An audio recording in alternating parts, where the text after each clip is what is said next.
One of the variations on the aldol reaction that we will look at is the aldol condensation. Now, when we make an aldol, we have an alcohol that's available. And we could do an elimination reaction on that alcohol to form a double bond and remove water, which is the condensation portion. So the general scheme that we're looking at here, or reaction, would be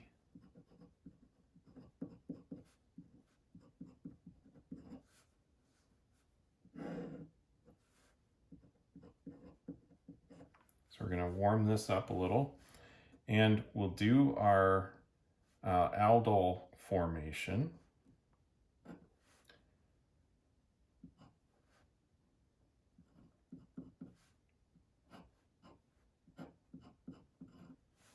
So I suppose I drew it a little backwards than what I used in the last video. But this is the bond that we've made in the aldol condensation. So the alpha hydrogen's right here. Remove one of those and attack the aldehyde over here. Now, we can remove the water from this and form double bond. Now, when we do, we'll have a choice.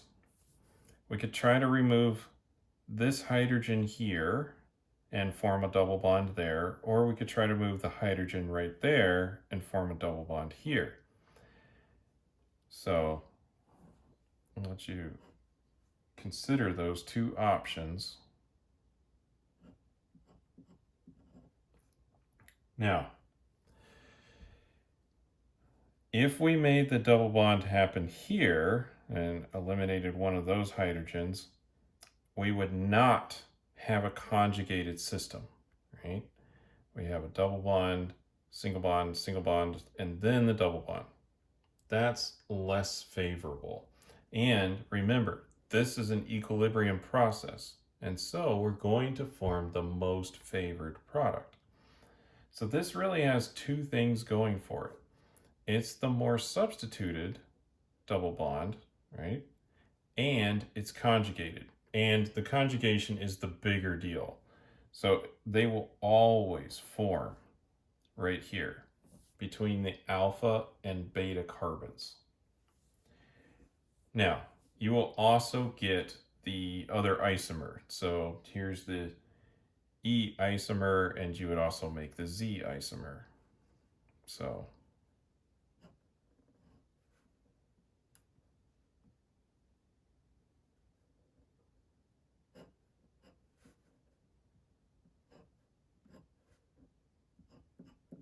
you'd make this one as well.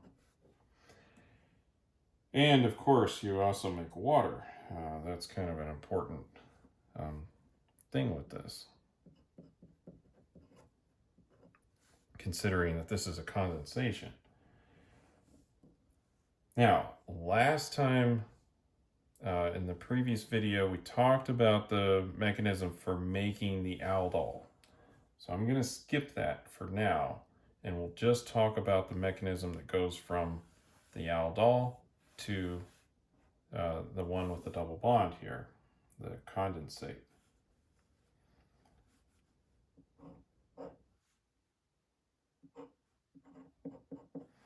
Because it's a little interesting here.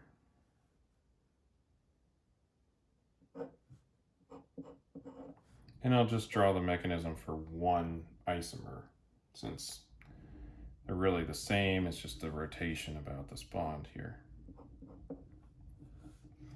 So there's a hydrogen right here, and we're going to deprotonate that. And we have some base around still, so we'll go ahead and use that.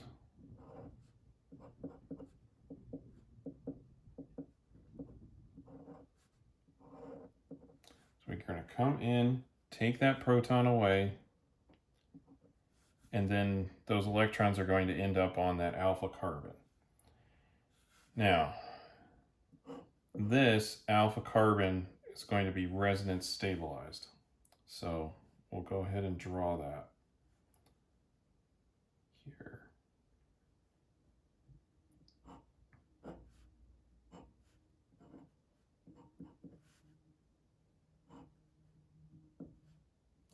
This is a negative charge, right? Or right there.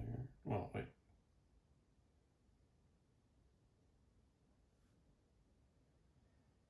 Yeah, because we remove an H plus, right?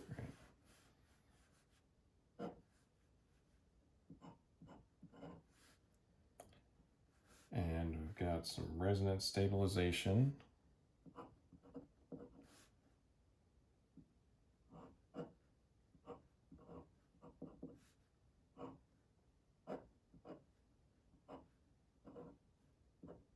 With the negative charge up here on the oxygen, right?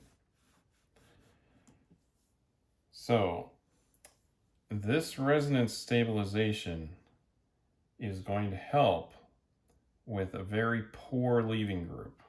Now, what's going to happen now is these electrons are going to move into this bond right here, and a hydroxide is going to leave.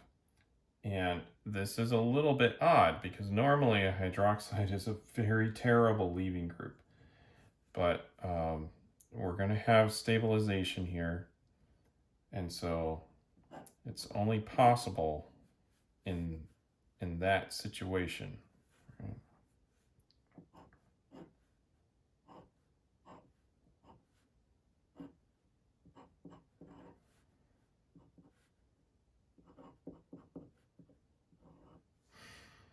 Yeah, so then you regenerate the hydroxide there. So this resonance stability here really does help the leaving group. And this is called an E1 conjugate base mechanism, because it's not really E1 all by itself. It has to have a conjugate base helping it. So it's a little different. Now, just like you can make this happen in a base, you can also make this happen in an acid. So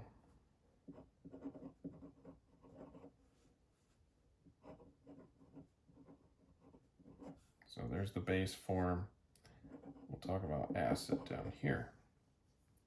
So again, starting from the aldol.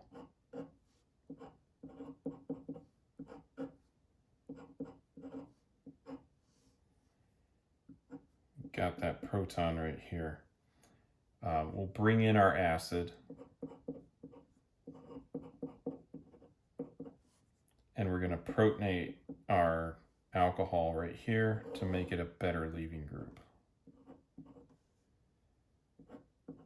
When we do that, then we'll have a much better leaving group here.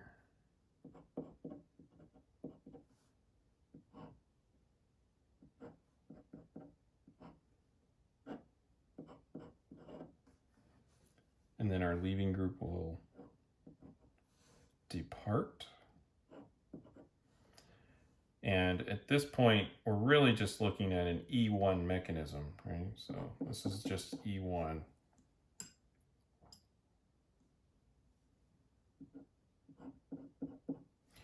And this is the E1 conjugate base. So variation on the E1 mechanism.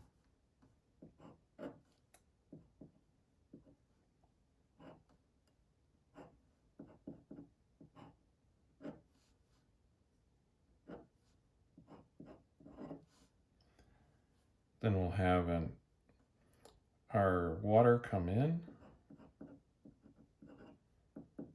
to deprotonate that.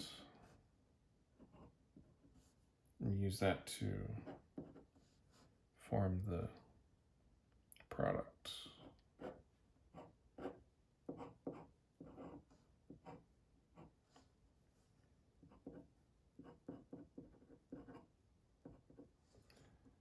of course, it regenerates the H3O plus. Now, again, both of these mechanisms are going to lead to this conjugated product, and we're really only going to see the conjugated product because that is much more favorable during this reaction, right? Just because of the stability that that conjugation provides. So that's how to do an aldol condensation.